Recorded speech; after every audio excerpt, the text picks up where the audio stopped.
Sorry ass DJ.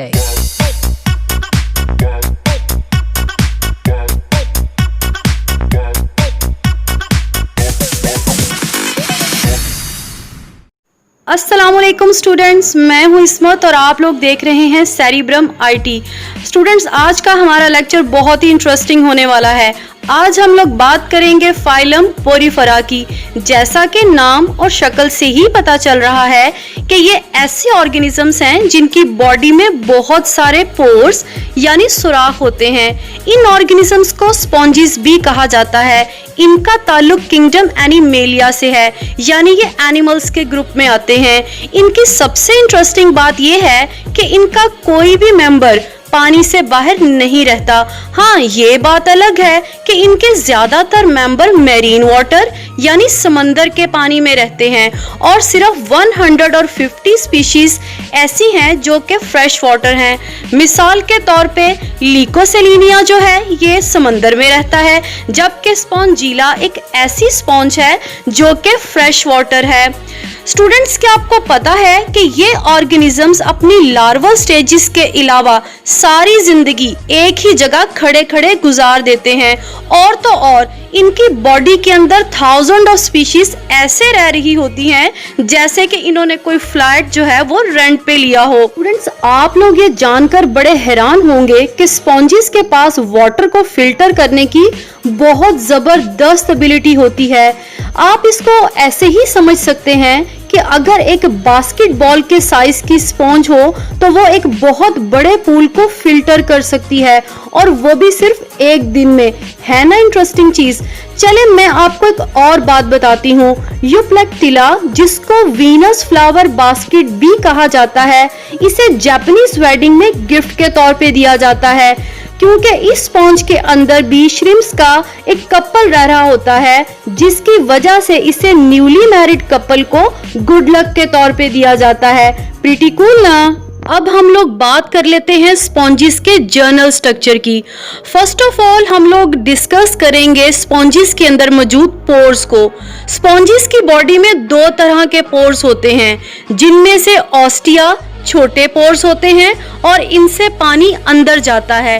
इनकी तादाद बहुत ज्यादा होती है, जबकि ऑस्क्यूलम सिंगल मेन ओपनिंग है जिससे पानी बॉडी से बाहर निकलता है, और इनकी बॉडी के अंदर स्पेस या सेंट्रल कैविटी को स्पॉन्जियोसील कहा जाता है। स्टूडेंट्स, स्पॉन्जिस डिप्लोब्लास्टिक होती हैं, यानी इनकी बॉडी दो लेयर से मिलकर बनी होती है। इन दो लेयर में से बाहर वाले सेल्स जो होते हैं वो पिनेकोसाइट्स हैं, जो कि बाहर वाली लेयर यानी आउटर लेयर पिनेकोडर्म को बनाते हैं, जबकि इनर लेयर जो है वो क्वेनोसाइट्स, जिनको कॉलर सेल्स भी कहते हैं, उनसे मिलके बनी होती है। इस लेयर को क्वेनोडर्म कहा जाता है। क्वेनोसाइट्स अपने फ्लैजेला की मूवमेंट से फूड पार्टिकल्स को ट्रैप भी करते हैं और इसे डाइजेस्ट भी करते हैं, जबकि इन दोनों लेयर्स यानी आउटर पिनेकोडर्म और इनर क्वेनोडर्म के दरमियान जेली लाइक फ्लूइड होता है, जिसको मीज़नकाइम कहते हैं। आपको ये डायग्राम में ब्लू कलर का नजर आएगा। इस मीज़नकाइम के अंदर अमीबॉइड सेल्स होते हैं जो ना सिर्फ फूड को डाइजेस्ट करते हैं बल्कि इसको ट्रांसपोर्ट भी कर रहे होते हैं। स्टूडेंट्स, एक बात याद रखिएगा कि स्पॉन्जिस के पास सेल्स तो बहुत सारे होते हैं, लेकिन इनके पास ना तो टिश्यू ऑर्गेनाइजेशन है और ना ही ऑर्गन्स हैं। तो फिर ये कैसे हो सकता है कि इनके पास ऑर्गन सिस्टम हो? लेकिन इन सारी बातों के बावजूद आप लोगों को ये सुन के बड़ी हैरत होगी कि अल्लाह ताला ने इनकी बॉडी को इस तरह से डिजाइन किया है कि इनके पास एक बेहतरीन वाटर कैनाल सिस्टम मौजूद होता है।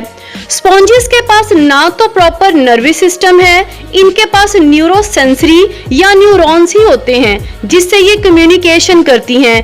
इसी तरह से स्पॉन्जिस के अंदर ब्लड नहीं होता, यानी फिर सर्कुलेटरी सिस्टम भी एब्सेंट हुआ। स्पॉन्जिस अपनी जर्नल बॉडी सरफेस से ही रेस्पिरेशन करती हैं, लिहाजा इनके पास रेस्पिरेटरी सिस्टम भी एब्सेंट होता है। स्पॉन्जिस सेसाइल होती हैं, यानी कुछ भी हो जाए ये अपनी जगह से मूव करके किसी दूसरी जगह नहीं जा सकती। आपको इनके अंदर मूवमेंट सिर्फ इनकी लार्वल स्टेजेस पर ही नजर आएगी। आप लोग यकीनन अब ये सोच रहे होंगे कि अगर स्पॉन्जिस अपनी जगह छोड़कर किसी दूसरी जगह नहीं जा सकती तो इनको तो कोई भी खा जाएगा, मगर रुकिए, ऐसा नहीं होता।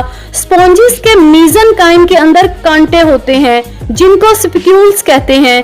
ये स्पिक्यूल्स स्पॉन्जिस का स्केलेटन है और इनकी बॉडी के अंदर ना सिर्फ ये मीजनकाइम में होते हैं बल्कि ये कांटे इनकी बॉडी के बाहर भी होते हैं।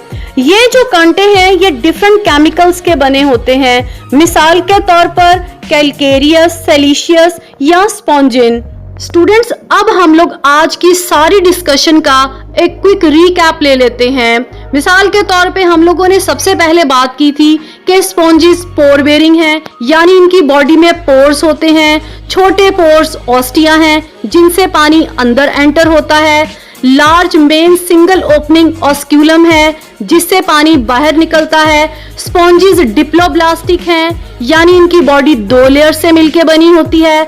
बाहर वाली लेयर को पिनेकोडर्म बोलते हैं, अंदर वाली इनर लेयर को क्वानोडर्म बोलते हैं। इन दोनों लेयर्स के बीच में जेली लाइक फ्लूइड होता है जिसे मीजनकाइम कहते हैं। इस मीजनकाइम के अंदर 2 तरह की चीजें होती हैं। एक होते हैं अमीबॉइड सेल जो डाइजेशन में इन्वॉल्व होते हैं और दूसरे हैं इनके कांटानुमा स्ट्रक्चर जिन्हें स्पिक्यूल्स कहा जाता है। अब हम लोग बात कर लेते हैं कि स्पॉन्जिस की क्या सिग्निफिकेंस है, यानी स्पॉन्जिस की क्या इंपॉर्टेंस है। स्पॉन्जिस हमारी लाइफ में बहुत अहम रोल प्ले कर रही हैं। मिसाल के तौर पर ये हमारी डेली लाइफ में वॉशिंग या बाथिंग में इस्तेमाल होती हैं। दुनिया की बेहतरीन स्पॉन्जिस जो हैं वो मेडिटेरेनियन सी में पाई जाती हैं, जहां से इनको निकाल के कमर्शियली यूज किया जाता है। इसी तरह से सर्जिकल ऑपरेशन के दौरान फ्लूइड्स को या ब्लड को अब्सॉर्ब करने के लिए भी इंस्ट्रूमेंट को स्पॉन्जिस की बॉडी से ही बनाया जाता है। और तो और बिल्डिंग्स के अंदर साउंड को अब्सॉर्ब करने के लिए भी स्पॉन्जिस को फिट किया जाता है ताकि वहां के लोग आसानी से पुरसुकून होकर अपना काम कर सकें। स्टूडेंट्स, मेरे पास फाइलम पोरीफेरा को याद करने का एक छोटा सा ट्रिक है, क्योंकि इसके जितने कैरेक्टर्स हैं स्टूडेंट्स बाजू का क्या करते हैं कि इनको आपस में मिक्स कर देते हैं। लिहाजा कंफ्यूजन दूर करने के लिए एक ट्रिक है और वो क्या है कि पोरीफेरा कैश जीबी। जी हाँ, आप लोगों ने बिल्कुल सही सुना, पोरीफेरा कैश जीबी।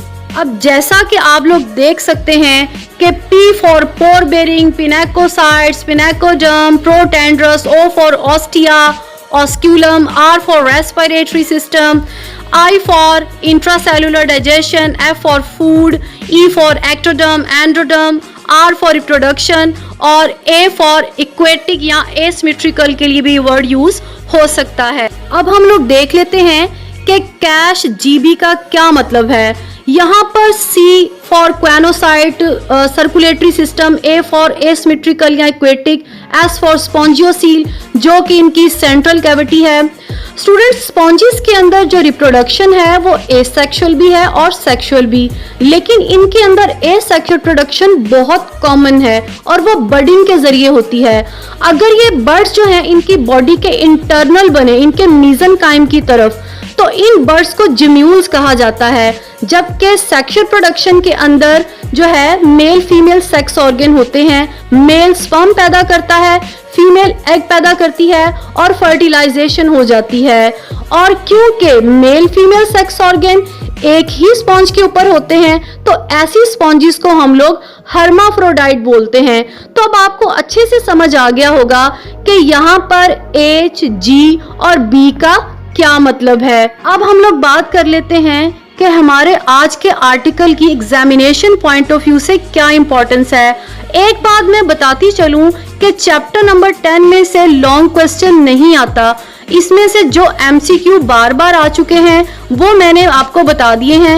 इन MCQs का आंसर मुझे कमेंट करके जरूर बताइएगा। इसी तरह से जो शॉर्ट क्वेश्चन बार बार आ चुके हैं पंजाब बोर्ड में, मैंने आप लोगों के साथ वो भी शेयर कर लिए हैं। स्टूडेंट, आज के आर्टिकल में अगर आपको कोई भी चीज ना समझ आई हो तो मुझे कमेंट करके जरूर बताइएगा। और अगर आपको ये मेरा वीडियो अच्छा लगे तो इसको लाइक करें, शेयर करें। ओके, अल्लाह हाफिज।